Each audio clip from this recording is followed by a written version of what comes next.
Hello students, welcome to study circle 2.0। So कैसे हैं आप सभी लोग? आई होप बहुत ही बढ़िया होंगे। सो दोस्तों, हम लोग पढ़ रहे थे RCC drawing and RCC drawing का जो हमारा पहला चैप्टर था, ठीक है, बेसिक इंट्रोडक्शन। उस बेसिक इंट्रोडक्शन में दोस्तों हम लोगों ने कुछ टॉपिक कवर कर लिए थे एंड उसके बाद जो हमारे रिमेनिंग टॉपिक बचे हुए थे, कुछ छोटे छोटे टॉपिक, तो उनको भी आज के वीडियो में हम लोग डिस्कस करने वाले हैं। ठीक है, तो हम लोग दोस्तों क्या क्या पढ़ चुके थे? हम लोग लैप जॉइंट के बारे में पढ़ चुके थे एंड इसके साथ ही साथ हम लोगों की जो लैपिंग लेंथ होती है उसके बारे में भी हम डिस्कस कर चुके थे एंड उसकी भी अलग अलग कंडीशन हमने पढ़ी थी, जब डाया सेम हो और जब डाया हमारे अलग अलग हो। ठीक है, इसके बाद दोस्तों हमारा आज जो बचा हुआ था टॉपिक वो था हमारा development length and hooks and जो हमारे स्टीरअप्स होते हैं वो क्या होते हैं। स्टीरअप्स को ही हम रिंग्स कहते हैं, इन्हीं को वर्टिकल स्टीरअप्स भी कहा जाता है। ठीक है, तो ये हमारे दोस्तों कल के टॉपिक थे जो हम लोग डिस्कस कर चुके थे एंड आज हम पढ़ेंगे डेवलपमेंट लेंथ के बारे में और हुक्स और रिंग्स के बारे में। ठीक है, चलिए तो दोस्तों सबसे पहले हम यहाँ पर पढ़ेंगे हुक्स एंड रिंग्स के बारे में। ठीक है, एंड उसी में हमारा बैंड भी आ जाता है साथ ही साथ। ठीक है, चलिए तो दोस्तों जो हमारी बार होती है, यानी जो हमारी सरिया होती है या जिसको हम लोग छड़ कह सकते हैं, स्टील बार जिसको हम कह सकते हैं,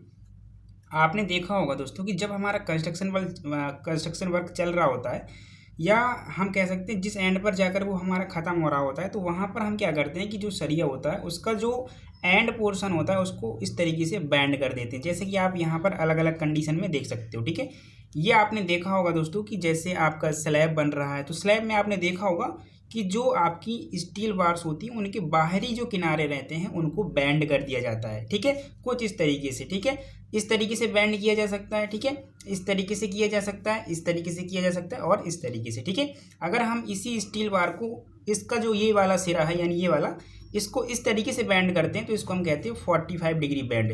ठीक है, ये बैंड की बात चल रही है, समझते जाना, 45 डिग्री बैंड। और ये 45 डिग्री एंगल लेना कहाँ से है? तो ये हॉरिजॉन्टल के साथ लेना, ये वाला। ठीक है, ये 45 डिग्री है। ठीक है, तो ये होता है 45 डिग्री बैंड। अभी हुक के बारे में भी बात करेंगे, ठीक है, पहले ये समझ लो।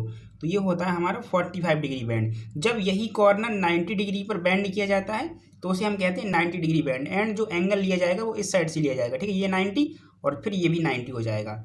इसके बाद दोस्तों अगर हम ये जो कॉर्नर है उसको इस तरीके से बैंड करते हैं, ठीक है, 90 से और बढ़ा करके, तो वो हमारा 135 बैंड कहलाता है। ठीक है, अब जो आप एंगल लेंगे वो लेंगे यहाँ से ये पूरा एंगल, तो ये 90 से ज़्यादा है यानी 135। अगर आप पूरी की पूरी जो ये स्टील बार है इसका ये कॉर्नर बिल्कुल इसी के पैरेलल कर देते हो तो वो आपका 180 डिग्री बैंड कहलाता है। ठीक है, तो बैंड के बारे में समझ में आया। चलिए अब बात करते हैं हुक्स के बारे में। तो दोस्तों जो आपने ये इस तरीके से बैंड की हुई है ना छड़ को, तो उसमें आप देखेंगे कि पहले तो आपका जो सरिया था बिल्कुल स्ट्रेट था, लेकिन आगे से क्या हो गया, इस तरीके से ये बैंड हो गया। तो जहाँ से ये कर्व शेप में आता है, देखिए यहाँ से आप देखेंगे तो इसके आगे का जो पूरा सिरा है वो कर्व शेप में आ गया। यहाँ पर देखेंगे तो यहाँ से आगे का पूरा सिरा कर्व शेप में है। ठीक है, मतलब मुड़ गया। यहाँ पर देखेंगे तो यहाँ से ये पूरा का पूरा इस तरीके से मुड़ चुका है। यहाँ पर देखेंगे तो यहाँ से यहाँ तक ये पूरा का पूरा इस तरीके से मुड़ चुका है। तो जो इतना पार्ट होता है यहाँ से यहाँ तक का वो हमारा हुक्स कहलाता है। ठीक है, समझ में आया ना? आप इस डायग्राम से भी समझोगे जो अभी यहाँ पर बना हुआ है। ठीक है, परेशान बिल्कुल मत होना। यहाँ पर आप देखेंगे ये आपका स्टीरअप्स होता है। ठीक है, अभी इसके बारे में भी समझाना है। तो अगर आप स्टीरअप्स में देखेंगे ना तो यहाँ पर भी आप देखेंगे कि स्टील जो बार है आपकी वो कुछ इस तरीके से बैंड कर रखी है। ठीक है, तो ये भी आपका दोस्तों हुक्स का ही पार्ट होता है। ठीक है, एक स्टीरअप्स में भी यहाँ पर हुक्स रहते हैं। ठीक है, समझ रहे हो? तो आपको हुक्स समझ में आ गया होगा क्या होता है। ये जो पार्ट होता है इतना, ये आपका हुक्स कहलाता है। ठीक है, जहाँ से आपकी जो स्टील बार से वो क्या होती है, कर्व लेना शुरू करती है, मतलब जहाँ से वो मुड़ना शुरू कर देती है उसके आगे का पार्ट आपका हुक्स कहलाएगा। ठीक है, तो हुक्स के बारे में बात क्लियर होगी। चलिए अब हम बात करते हैं दोस्तों स्टीरअप्स के बारे में। ठीक है, तो स्टीरअप्स बेसिकली आपने देखे कहाँ होंगे? तो आपने अगर किसी कॉलम को देखा है, ठीक है, उसकी कास्टिंग होने से पहले, या किसी बीम को देखा होगा तो उसकी कास्टिंग होने से पहले आपने उसमें कुछ इस तरीके के छल्ले जरूर देखे होंगे। जैसे कि मैं यहाँ अलग से बना देता हूँ, इस तरीके के दोस्तों आपने छल्ले जरूर देखे होंगे, ध्यान से देखना। इस तरीके के आपने छल्ले जरूर देखे होंगे। ठीक है, जो कि स्टील बार्स के ही बने होते हैं। तो इन्हीं को हम रिंग्स या इन्हीं को वर्टिकल स्टीरअप या इन्हीं को स्टीरअप कहते हैं। ठीक है, इतनी बात ध्यान रखना।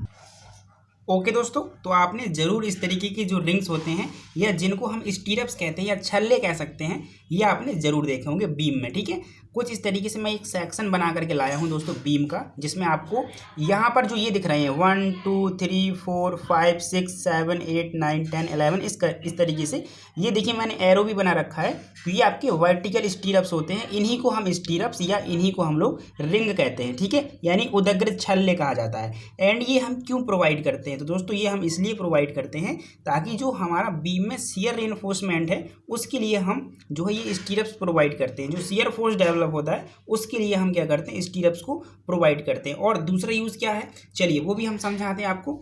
तो मैं एक रफ पेज के थ्रू आपका ये भी यहाँ पे क्लियर कर देता हूँ कि जो स्टीरअप्स हैं और हमारे किस किस काम में आ सकते हैं। देखिए तो ध्यान रखिए दोस्तों, जैसे सपोज करिए एक तो मैंने यूज़ बता दिया शियर रेनफोर्समेंट के रूप में। दूसरा देखिए जैसे ये हमारा कोई कॉलम है, ये हमारा कोई कॉलम है और ये कॉलम में डाली हुई जो हमारी लॉन्गिट्यूडनल बार है वो दिखाई गई हैं, ठीक है। जो हमारी बार है, जो सरिया है वो मैंने दिखा रखी है, ठीक है, जो वर्टिकल होती हैं। तो अब ये पूरा कॉलम कंक्रीट से इस तरीके से कवर होगा। अभी मैंने इसमें क्या कर रखा है, स्टीरअप्स नहीं डाल रखे, मतलब इस तरीके से रिंग्स इसमें नहीं डाल रखी हैं। तो इमेजिन करिए कि जब यहाँ ऊपर से लोड आएगा, ऊपर से जब लोड आएगा तो ये सरियाँ क्या स्ट्रेट रहेंगी, मतलब जिस तरीके से बिल्कुल सीधी हैं बिल्कुल सीधी ही रहेंगी, नहीं रहेंगी। फिर ये दोस्तों इस तरीके से बैंड होंगी, देखिए इस तरीके से बैंड होना चाहेंगी। ये वाली सरिया कुछ इस तरीके से एंड ये वाली सरिया कुछ इस तरीके से क्या होगी, बैंड होना चाहेगी। तो इसको हम कहते हैं दोस्तों बकलिंग। इसको हम क्या कहते हैं, बकलिंग कहते हैं, ठीक है। तो कॉलम में बकलिंग भी ना हो इसके लिए भी हम स्टीरअप्स प्रोवाइड करते हैं, यानी कि जो हमारी ये लॉन्गिट्यूडनल बार डली हुई हैं ये अपनी स्थिति से ना भटके दाएं बाएं, तो इसके लिए भी हम स्टीरअप्स को प्रोवाइड करते हैं। तो इसीलिए हम क्या करते हैं, इस तरीके से यहाँ पर स्टीरअप्स यहाँ पर डाल देते हैं, ठीक है। हालांकि पूरी की पूरी 4 हमारी बार रहेंगी यहाँ पे, तो पीछे होगी तो वो दिखाई नहीं देगी, ठीक है। तो इस तरीके से हम क्या करेंगे, यहाँ पर स्टीरअप्स डाल देंगे जिससे कि ये सारी की सारी जो लॉन्गिट्यूडनल बार हैं वो अपनी स्थिति में बनी रहें। तो ये इसका दूसरा यूज़ होता है। समझ में आ गया दोस्तों, और भी बहुत सारे इसके यूज़ हो सकते हैं, ठीक है। तो आप अभी 2 ही याद रखिएगा। अभी जैसे ही हम ड्राइंग आगे कंटिन्यू करेंगे तो वहाँ पर भी और भी सारी चीज़ें आपके सामने डिस्क्राइब कर देंगे, ठीक है। तो हल्का फुल्का आइडिया लगा होगा, आपने देखा भी होगा दोस्तों। और देखिए जैसे कि मैं इस डायग्राम से और क्लियर करूँ चीज़ों को, तो आप देख सकते हो कि ये आपकी लॉन्गिट्यूडनल बार्स हैं एंड हमने देखिए इनमें यहाँ स्टीरअप्स प्रोवाइड कर रखा है। देखिए ये इन्हें हम स्टीरअप्स या रिंग्स भी कहते हैं, छल्ले कहते हैं, वर्टिकल स्टीरअप्स भी कहते हैं, ठीक है। उदग्र छल्ले हिंदी में कहा जाता है। तो देख सकते हैं चारों के चारों जो आपकी सरियाँ हैं, जो बार्स हैं, उनके चारों ओर से कुछ इस तरीके से हमने रिंग्स डाल रखी है एंड यहाँ पर हुक को प्रोवाइड कर रखा है, ठीक है, देख सकते हो आप लोग, ठीक है। तो अब जो ये बार्स होंगी ये आउटर साइड नहीं भागेंगी, अंदर ही रहेंगी एंड इसमें पूरा का पूरा कंक्रीट फिल रहेगा, ठीक है। ये देखिए आप, ठीक है, तो इससे अच्छा से क्लियर हो जाएगा। चलिए तो स्टीरअप्स के बारे में आपको समझ में आया, थोड़ा बहुत हुक्स के बारे में समझ में आया, रिंग्स के बारे में समझ में आया, एंड बैंड के बारे में समझ में आ गया होगा, ठीक है। अब हमें जो ड्राइंग पढ़नी है दोस्तों वो इस चैप्टर से अभी तक देख रहे हैं आप लोग कि लगातार हम थ्योरी पढ़ते चले आ रहे हैं, लेकिन इसको थ्योरी भी मत समझिएगा, बहुत इंपॉर्टेंट पॉइंट्स हैं, क्योंकि आगे आप पढ़ेंगे तो यही पॉइंट्स आपके बार बार रिपीट होंगे और इन्हीं का यूज़ होगा, ठीक है। तो इसीलिए इनको नोट भी करते जाना। अब जो हमने बैंड पढ़े हुए हैं 45 degree band, 90 degree band, 135 degree band, 180 degree band, तो इनकी हमें ड्राइंग पढ़नी है, ठीक है। इनकी हमें ड्राइंग भी आती है बनाने के लिए। वो आपको एक बार का डाया दे देगा एग्जाम में कि 12 mm जो है एक बार का डाया है, इसके लिए आपको क्या करना है, 45 डिग्री बैंड बनाना है या हुक्स प्रोवाइड करना है, इस तरीके से वो बोलेगा। तो उसको किस तरीके से हम बनाएंगे उसको आपको देखना है, ठीक है। तो चलिए यहाँ पर कुछ बैंड्स मैं लेकर के आया हूँ दोस्तों, इन बैंड्स को आपको ध्यान से देखना है एंड इनकी जो ड्राइंग रहेगी वो हम अगले वीडियो में डिस्कस करेंगे। अभी केवल मैं रफली बना करके लाया हूँ ताकि कुछ चीज़ें आप लोग याद कर सकें, ठीक है। तो दोस्तों आपका पहला है 45 डिग्री बैंड। तो जब हम अपनी स्टील बार को क्या करेंगे, 45 डिग्री पर हुक्स प्रोवाइड करेंगे तो कुछ इस तरीके से प्रोवाइड करेंगे। किस तरीके से, हमारी जो पूरी की पूरी एक स्ट्रेट बार रहेगी दोस्तों, उसको हम क्या करेंगे, सबसे पहले यहाँ पर 45 डिग्री पर देखिए हॉरिजॉन्टल से 45 डिग्री पर क्या करेंगे, बैंड करेंगे। अभी रफली समझिए, मैं अभी एमडी की हेल्प से समझाऊंगा, बिल्कुल परेशान ना हो, ठीक है। 45 डिग्री पर क्या करेंगे, इसको बैंड करेंगे। और ध्यान दीजिएगा कि जैसे कोई हमारी एक बिल्कुल स्ट्रेट एक स्टील बार है, अब हम इसको जब इस तरीके से बैंड करेंगे ना, तो यहाँ पर ये कॉर्नर नहीं रहना चाहिए, यहाँ पर एक कर्व के रूप में ये मुड़ती है, देखिए ऐसे इस तरीके से एक कर्व के रूप में मुड़ती है। तो ये जो कर्व होता है देखिए यहाँ से यहाँ तक 45 डिग्री बैंड में वो कितना होता है, 5 के बराबर, यानी जितने mm का डाया रहेगा आपकी बार का उतने ही mm का यहाँ पर ये कर्व रहेगा एंड कर्व के आगे आपको उसके डाया का 6 गुना जो है स्टील बार को आगे निकालना होता है। 45 डिग्री बैंड में, ये ध्यान रखिएगा, ठीक है। समझ में आया इतनी चीज़ को। जब 45 डिग्री बैंड हम लोग बनाएंगे तो जो स्टील बार रहेगी उसमें यहाँ पर जो कर्व प्रोवाइड किया जाएगा वो स्टील बार के डाया के बराबर प्रोवाइड किया जाएगा, एंड जो यहाँ से आगे पार्ट निकला होगा वो स्टील बार के डाया का 6 गुना निकाला जाएगा, ठीक है। पहला क्लियर हो गया। चलिए इसके बाद जो 90 डिग्री बैंड रहेगा इसमें क्या करेंगे कि स्टील बार कुछ इस तरीके से रहेगी, तो ये सिरा इस तरीके से कर्व रूप में लेते हुए धीरे धीरे धीरे धीरे इस तरीके से बिल्कुल वर्टिकली हम इसको बैंड करेंगे, ठीक है। तो देखिए किस तरीके से बैंड करेंगे। इसमें जो कर्व रहेगा दोस्तों वो आपका रहेगा 2 के बराबर, यानी कि जो आपका स्टील बार का डाया रहेगा उसका 2 गुना आपको कर्व लेना है, एंड कर्व के आगे आपको स्टील बार को कितना निकालना है, डाया का 12 गुना, यानी कि 12 फाई। यहाँ पर फाई आपका स्टील बार का डाया है, ये ध्यान रखिएगा, ठीक है। चलिए तो ये भी क्लियर हो गया होगा। चलिए इसके बाद दोस्तों हम देखते हैं जो हमारा अगला है, ठीक है। तो अगला है दोस्तों हमारा 180 डिग्री बैंड। तो 180 डिग्री बैंड कुछ इस तरीके से दिया जाएगा जैसा कि मैंने पहले दिखा दिया। तो 180 डिग्री में जो हम यहाँ पर कर्व देंगे यहाँ से यहाँ तक वो 4 फाई होगा। फाई यहाँ पर स्टील बार का डाया है, ये ध्यान रखिएगा, ठीक है। फाई क्या है, स्टील बार का डाया है, तो जो कर्व हम देंगे वो देंगे 4 फाई के बराबर, एंड यहाँ से यहाँ तक जो आगे पार्ट निकालेंगे वो निकालेंगे 4 फाई, ठीक है। ये आपको ध्यान रखना है, यहाँ से यहाँ तक की डिस्टेंस भी 4 फाई ही रहती है, ये ध्यान रखिए, ठीक है। तो ये कुछ छोटी छोटी चीज़ें हैं, मैं इसको इसीलिए बना करके लाया ताकि ये चीज़ें आप याद कर सकें कि यहाँ पर ये कर्व कितना देना है 4 फाई का, आगे कितना निकालना है 4 फाई, ठीक है। तो आपको जब पहले से पता होगा तो जब कल ड्राइंग बनाएंगे तो चीज़ें बहुत अच्छे से क्लियर होंगी आपको, ठीक है। तो सभी के सभी जो बैंड मैंने अभी बताए हैं आई होप आपको समझ में आए होंगे, ठीक है। 45 डिग्री में क्या करना है, कर्व देना है फाई का, और कितना गुना 6 फाई गुना हमें स्टील बार को आगे बढ़ाना है, ठीक है। देख लीजिए 6 फाई गुना आगे बढ़ाना है, 90 में 12 हो जाएगा, यहाँ 2 गुना हो जाएगा, ठीक है। और जो हमारा 180 रहेगा उसमें ये 4 फाई, आगे भी 4 फाई निकालना है, ठीक है। ये ध्यान रखिएगा, फाई आपका उसी स्टील बार का डाया रहेगा जिसको आपको हुक बनाना है, ठीक है। ये आप ध्यान रखिएगा। चलिए इसके बाद दोस्तों हम डिस्कस करेंगे जो हमारा अगला टॉपिक होगा।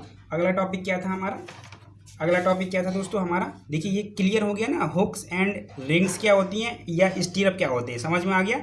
चलिए अब हम बात करते हैं जो हमारी डेवलपमेंट लेंथ होती है वो क्या होती है, ठीक है। ये काफ़ी इंपॉर्टेंट है एंड बहुत ज़्यादा इसमें कन्फ्यूजन भी होती है, तो अब हम इसको समझते हैं, ठीक है। सबसे पहले ये समझेंगे कि किसी भी मेंबर में डेवलपमेंट का क्या यूज़ होता है, और जब यूज़ समझ जाओगे तो फिर इसकी लैंग्वेज क्या है या मतलब डेफिनेशन क्या है वो भी आप समझ जाओगे, ठीक है। चलिए तो समझते हैं डेवलपमेंट लेंथ के बारे में। चलिए दोस्तों अब हम समझते हैं डेवलपमेंट लेंथ के बारे में, ठीक है।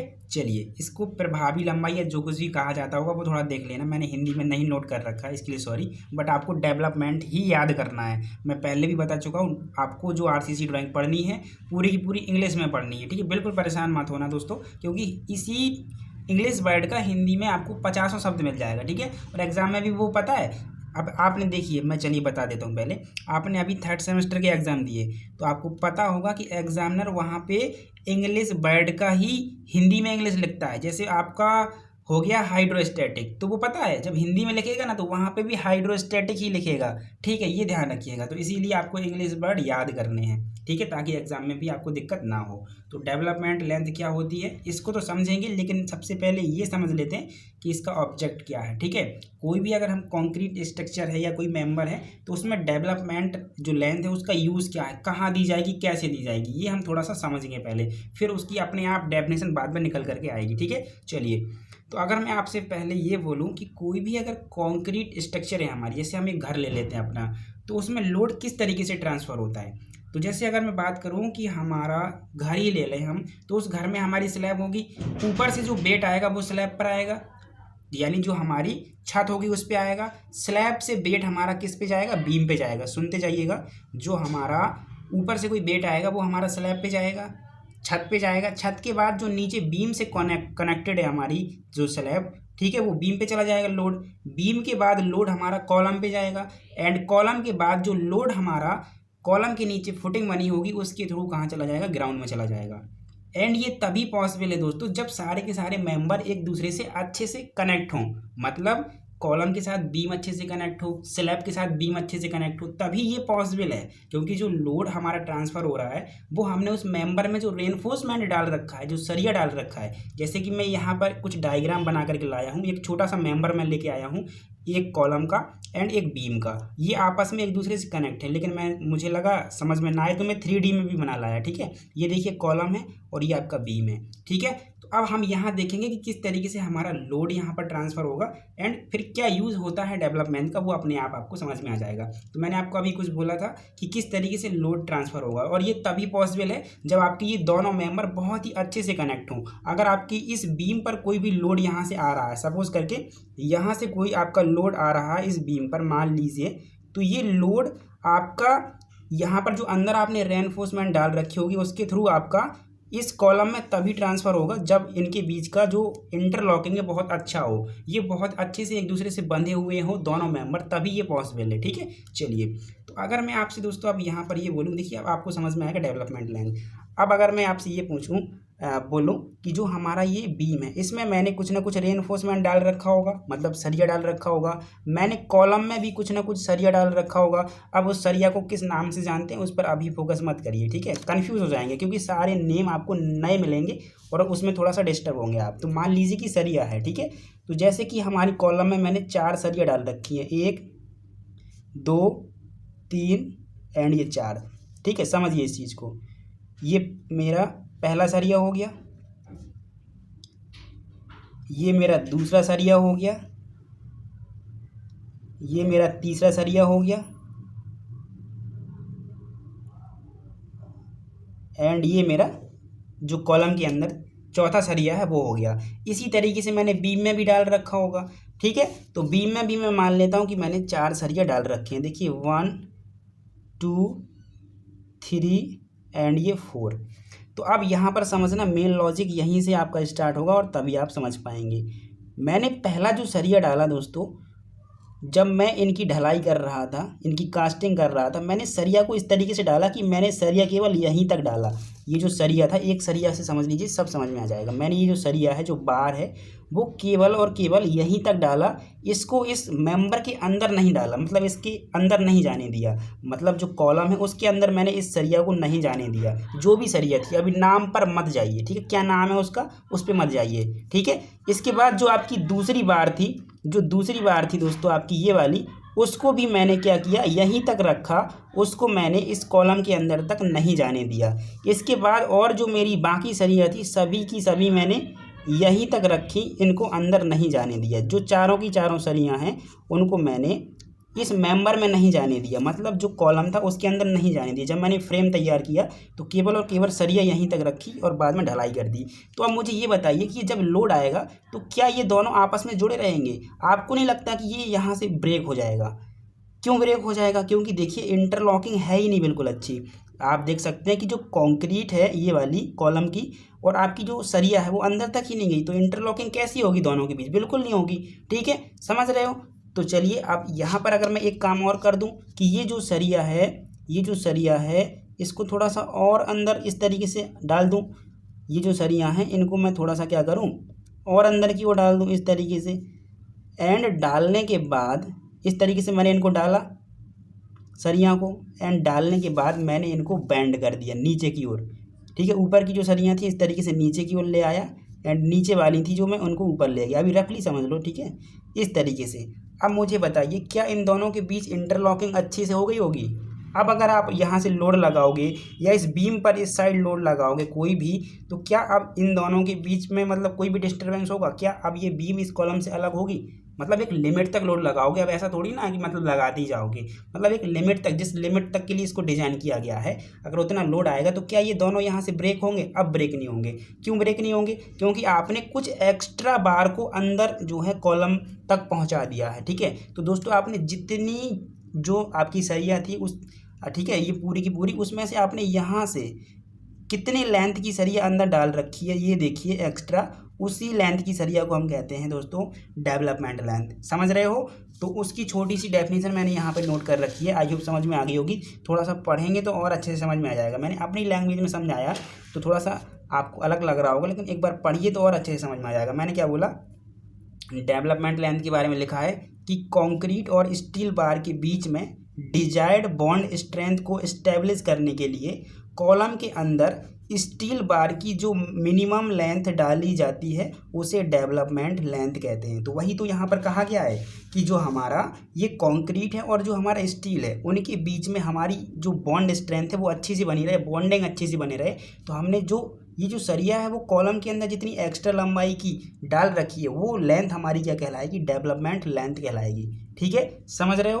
तो ये हमारा मेन पर्पस था। और हमने क्यों डाला, तो इसलिए डाला ताकि हमारा जो कंक्रीट और स्टील के बीच का बॉन्डिंग है, ठीक है, जिसको हम कह सकते हैं बॉन्ड स्ट्रेंथ, वो अच्छे से बना रहे। उसके लिए हमने क्या कर रखा, एक्स्ट्रा स्टील, उसी स्टील को मतलब और आगे तक डाला। पहले यहीं तक डाल रहे थे तो वो ब्रेक हो जा रहा था बार बार। ठीक है, आप समझ रहे हो। इसीलिए हमने इस स्टील बार को क्या करा, और अंदर तक डाला, यहाँ तक। ठीक है, और ये जो स्टील बार थी इनको और अंदर तक डाला। तो मतलब यहाँ से यहाँ तक की जो ये एक्स्ट्रा लेंथ आपकी हो जाएगी, यहाँ तक ये पूरी डेवलपमेंट लेंथ हो जाएगी। ये यहाँ से यहाँ तक जो आपने सरिया डाली वो आपकी डेवलपमेंट लेंथ में आएगी। ठीक है, इस तरीके से इस पॉइंट से लेकर ये जो पूरी की पूरी एक्स्ट्रा बार है यहाँ से लेकर यहाँ तक की ये पूरी की पूरी क्या है, डेवलपमेंट लेंथ है। या आप ऊपर जा रहे हो तो इस तरीके से यहाँ से यहाँ तक की जो पूरी की पूरी जितनी स्टील बार कॉलम के अंदर चली गई है, ठीक है, वो पूरी की पूरी क्या है, आपकी डेवलपमेंट लेंथ है। ठीक है, तो इस डेवलपमेंट लेंथ को दोस्तों हम LD से लिखते हैं। किससे लिखते हैं, LD से लिखते हैं। एंड इसको कैलकुलेट करने का फॉर्मूला भी होता है। तो ये तो आप लोग जो RCC आपका है इसी सेमेस्टर में उसमें पढ़ेंगे। ठीक है, हालांकि मैं फॉर्मूला लिख करके लाया हूँ, फिर भी आप इसको देख लीजिएगा। लेकिन इसकी डिटेल स्टडी दोस्तों आपको आपके जो RCC का थ्योरी वाला सब्जेक्ट रहेगा उसमें पढ़ने को मिलेगा। हालांकि बेसिक सा इंट्रोडक्शन मैंने फिर भी यहाँ पे दे दिया ताकि आपको डेवलपमेंट लेंथ जो है उसका मीनिंग पता रहे एंड उसका मेन पर्पज़ पता रहे। ठीक है, समझ रहे हो। तो ये इसका फॉर्मूला होता है LD = 5 सिग्मा S बटे में 4 टाउ VD। ठीक है, तो यहाँ पर ये जो LD है वो डेवलपमेंट लेंथ होता है, जो फाई होता है वो इस स्टील बार का डाया होता है जो आपने अंदर डाली हुई थी। ठीक है, एंड इसके बाद जो सिग्मा S है दोस्तों वो है stress in bar at design load. ठीक है, जो आपकी बार है उसमें जो आप, एक सेकंड दिख नहीं रहा है क्या, चलिए दिख रहा है। सिग्मा S दोस्तों क्या है, सिग्मा S है आपका stress in bar at design load पर। एंड जो टाउ VD है दोस्तों वो है आपका डिज़ाइन लोड स्ट्रेंथ। ठीक है, ये आपको ध्यान रखना, ये आपको उससे मिलेगा। ठीक है, जो इंडियन स्टैंडर्ड जो टेबल रहेगी उससे मिलेगा। तो ये आपके सर बताएंगे भाई, जब आप पढ़ेंगे ना RCC तो वहाँ पर समझ में आएगा। अभी इस पर ज़्यादा दिमाग मत चलाओ। ठीक है, बस इतना समझ लो कि डेवलपमेंट लेंथ होती क्या है एंड इसको क्यों हमने देखिए प्रोवाइड कराया अंदर। ठीक है, उसका रीज़न आपको पता होना चाहिए, ऑब्जेक्ट उसका पता होना चाहिए, उद्देश्य। ठीक है, और ये कैलकुलेट कैसे करते हैं तो इस पर न्यूमेरिकल वगैरह आपको बहुत सारी चीज़ें करने को मिलेंगी, लेकिन वो थ्योरी वाले सब्जेक्ट में। ठीक है, तो ये जो टॉपिक रखे थे हमारे इस पहले चैप्टर में वो हमारे क्लियर हुए। Lap joint, lapping length, development length, hooks and stirrups. ठीक है, लेकिन अभी एक चीज़ बची हुई है, वो क्या है, वो है दोस्तों हमारे जो हुक्स थे इनकी ड्राइंग। इनकी जो ड्राइंग है वो बची हुई है। ठीक है, या आप बैंड कहिए, उसमें हमें अभी ड्राइंग बनानी है 45 डिग्री के लिए, 90 डिग्री के लिए एंड 180 डिग्री के लिए। ठीक है, 135 के लिए आपके सिलेबस में नहीं है, तीनों की तीनों हैं। तो वो मैं आपको अब बनवाऊंगा अगले वीडियो में। ठीक है, इस चैप्टर की पूरी थ्योरी फिनिश हुई। ठीक है, 2 दिन हो गए दोस्तों इस थ्योरी को ही पढ़ते पढ़ते, मतलब 2 वीडियोज़ में इस पर बना चुका हूँ। तो आई होप ये पूरी की पूरी थ्योरी आपको क्लियर हो गई होगी, डेवलपमेंट लेंथ भी आपको समझ में आ गई होगी। ठीक है, थोड़ा बहुत आइडिया तो लग ही गया होगा। ठीक है, चलिए, तो अब इस डायग्राम का तो कोई काम ही नहीं रहा। ठीक है, आप समझ ही गए होंगे। मैं इसका ये सेक्शन काट के लाया था। ठीक है, इसी का ये सेक्शन था। हालांकि इसमें मैंने सारी बार्स फिर भी आपको दिखा दी किस तरीके से क्या बार्स कहाँ डली हुई हैं। ठीक है, ये आपकी बीम है, इसमें नीचे की जो बार होती हैं इनको मेन बार कहते हैं, ऊपर की एंकर बार होती हैं, और ये सब की सब लॉन्गिट्यूडनल बार है। ठीक है, अब इनमें स्टीरअप्स भी होंगे। ये मत कहना सर स्टीरअप्स तो डाले ही नहीं आप, तो इसमें स्टीरअप्स भी होंगे ना इस तरीके से। ठीक है, अब वो मैंने समझाने के लिए बायर्स अकेली ली थी। इनमें स्टीरअप्स होंगे इस तरीके से। ठीक है, इस तरीके से इनमें स्टीरअप्स भी डले होंगे। ठीक है, चलिए, तो आई होप ये सब जो थ्योरी हमने डिस्कस करी है इस वीडियो में आपको समझ में आई होगी। अब हम अगले वीडियो में पढ़ेंगे इनकी ड्राइंग्स, जो मैं ये बना करके लाया, ये कैसे बनाएंगे आप लोग अपने MD कंपास की हेल्प से, तो वो हम अब अगले वीडियो में देखेंगे। ठीक है, तो ये वीडियो आपको कैसा लगा दोस्तों, ये मुझे कमेंट बॉक्स में ज़रूर बता दीजिएगा। एंड वेट करिए जो हमारा अगला वीडियो है उसको आने का। ठीक है, एंड दोस्तों के साथ शेयर जरूर करते रहिए। Thank you.